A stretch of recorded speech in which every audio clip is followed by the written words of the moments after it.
Hello, my name's Clare Williams and I'm the Chief Executive of the National Animal Welfare Trust, or NAWT for short. I've been Chief Executive for about 9 months now, and before that I was Operations Director, which meant I was responsible for all of our rehoming centres and everything that went on in them.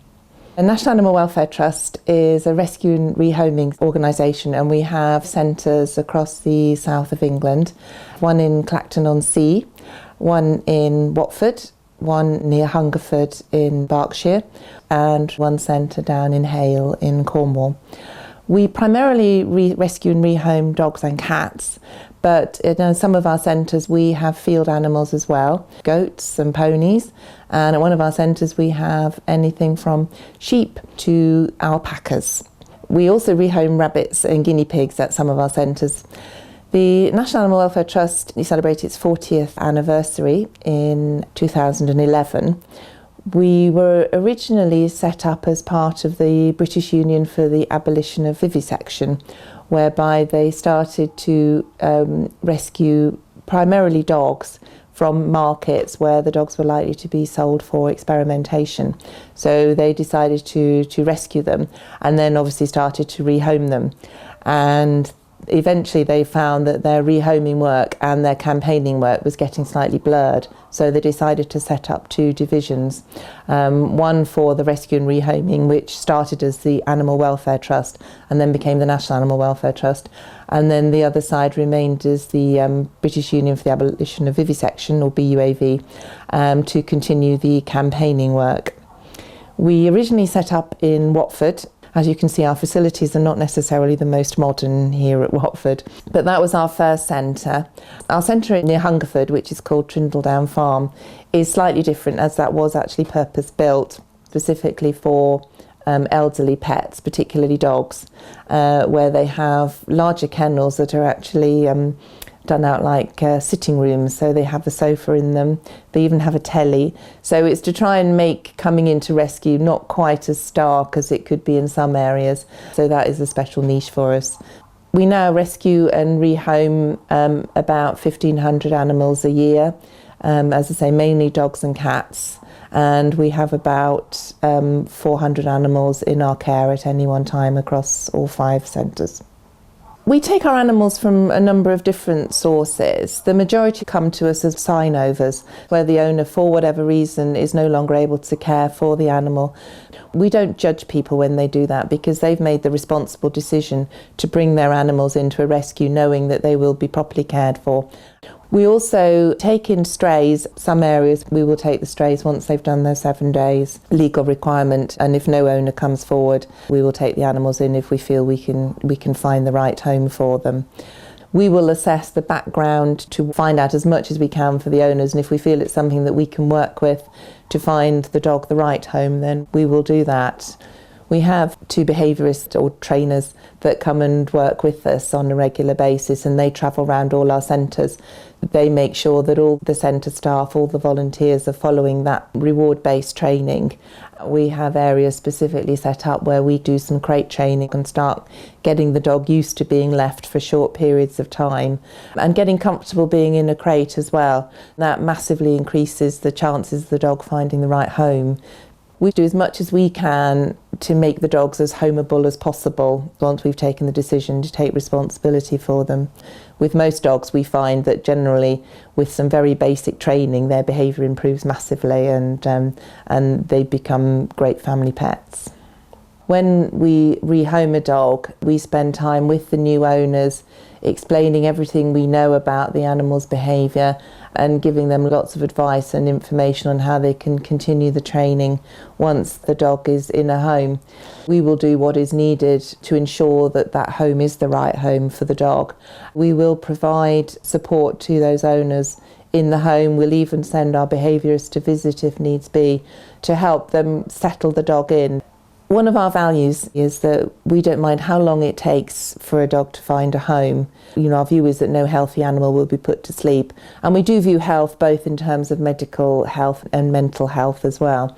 but we will keep dogs as long as we need to, providing that they can cope with kennel life. And that is a really important measure, because obviously we have to consider the welfare of the dogs as well. We had a lovely instance down in Cornwall, where we had a dog. She was a middle-aged staffy, absolutely lovely dog.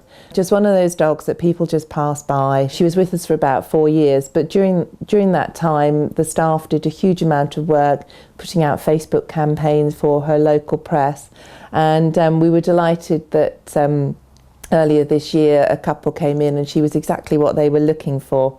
It was an absolute delight to see her go home. It's always difficult because staff build a real relationship with the animal. And so when they do actually go home, it's a real mixture of happiness and sadness. They do miss these dogs because they have been here for some time. One of the ways we can allow the dogs to let off a bit of steam whilst they're using their brains for training is through agility. At each of our centres we have a small agility area where the dogs learn how to use all the equipment. Obviously, with so many animals on site, we have a fairly regular need for veterinary care. We don't actually have our own vets on site, but we do have local vets that visit each of our centres several days a week and do regular health checks, particularly for the new dogs that come in, vaccinations, and they're microchipped and they're neutered. And obviously any other health issues they come up with. Here at Watford we have the full-time vet nurse, and that enables them to triage any patients before the vet comes. So when the vet's not here, at least we have the expert there to give us advice. We have very mixed kennel accommodation throughout the organisation, largely because none of our sites are purpose-built apart from the one in Berkshire. So with some of the kennels, we've knocked 2 kennels into one, so we've provided more space. At our Cornwall centre, we've been fortunate enough to rebuild that as a brand new centre, and there we've been able to provide the optimum accommodation. And ideally we'd love that for all our kennels, but that's something for the future. One of the major problems with running any charity is the finance side of things. We are completely reliant on donations to continue our work. We receive no government funding, so we're very grateful for all the funding we receive in different formats. The large proportion of our income comes from legacies. People very kindly write us into their will. We also run lots of fundraising events over the years. The centres all run open days with dog shows and things like that. And we have lots of volunteers that do crazy things to raise money for us, like bungee jumping, or we had someone who put themselves into a large dog crate for 9 hours. So lots of ways that people raise funding for us. Every single penny is important to us. It costs us about £3 million to run the charity every year. That's across all the centres. So that's the minimum money we need to achieve each year. But obviously with a lot of the facilities that we need to upgrade, we need to be looking to increase that income. What is important to us as an organisation is that as much money as possible that's donated is actually spent on the animals. You have to have some sort of head office function when you're running a charity, because you do have elements where you have to run it like a business with health and safety and employment law and the like, and all the accounting side of things. But we're really proud that 88p in every pound that's donated actually goes straight on the work that we do for the animals. And it's important to us that that remains at a high percentage. We also have a large number of volunteers who come and support the work that we do in very many different ways, donating their time to us. We have a regular rota where people come and will walk the dogs. But then with other dogs, we have people come in and just spend a bit of time with the dogs. We have what we call our chill out room. There's sofas in there and just a place where people can go with the dog, particularly ones that are finding kennel life very stressful and are missing the amount of human contact they used to have. It's an excellent opportunity for them.